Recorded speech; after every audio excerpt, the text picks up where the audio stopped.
రాష్ట్రానికి 11 లక్షల కోట్ల అప్పు అయింది అని జగన్, పవన్ కళ్యాణ్, చంద్రబాబు పేద ప్రజల గురించి ఆలోచించడం లేదని ఆరోపించారు.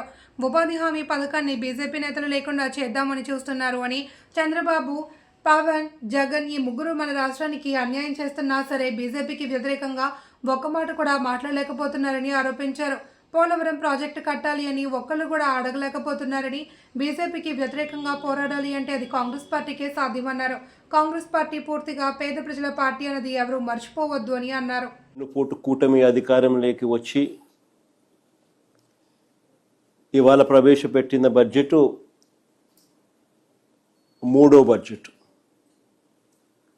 అంటే ఇక మిగిలి ఉండేది కేవలం 2 బడ్జెట్లు మాత్రమే మిగిలి ఉన్న నేపథ్యం. మరి ప్రవేశపెట్టిన ఈ 3 బడ్జెట్ల ద్వారా చంద్రబాబు నాయుడు గారు రాష్ట్రానికి కానీ ప్రజలకు కానీ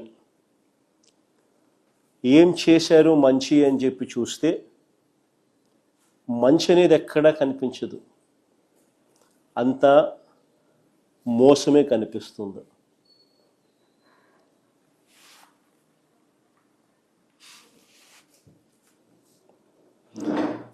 ప్రజలను వరుసగా వెన్నుపోటు పొడుస్తూ వారిని వంచిస్తూ చంద్రబాబు నాయుడు గారు ప్రవేశపెట్టిన బడ్జెట్ ఈ మూడో బడ్జెట్. వరుసగా మూడో బడ్జెట్లోనూ చంద్రబాబు నాయుడు గారు తాను ఇస్తానన్న సూపర్ 6, సూపర్ 7 ఈ మేనిఫెస్టోల హామీలు పూర్తిగా గాలికి ఎగిరిపోయాయి. ఇతర హామీలు, ఇతర వాగ్దానాలను పూర్తిగా విస్మరించిన పరిస్థితులు. అన్ని వర్గాల ప్రజలను మరోసారి మోసం చేస్తూ పెట్టిన బడ్జెట్ ఇది.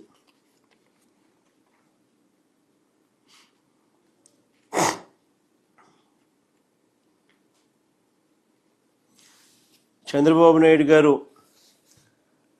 సూపర్ 6, సూపర్ 7 విషయంలో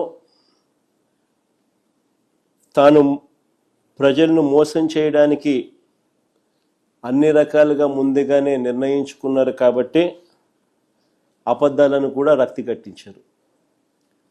సూపర్ 6, సూపర్ 7 హామీలను తాను నెరవేర్చకపోయినా అబద్ధాలు పదే అవే అబద్ధాలు చెబుతూ సూపర్ 6, సూపర్ 7 అట్టర్ ఫ్లాప్ అయినా కూడా తాను చేయలేక సూపర్ హిట్ అంటూ నిస్సిగ్గుగా మోసం చేస్తూ గోబల్స్ ప్రచారానికి దిగారు.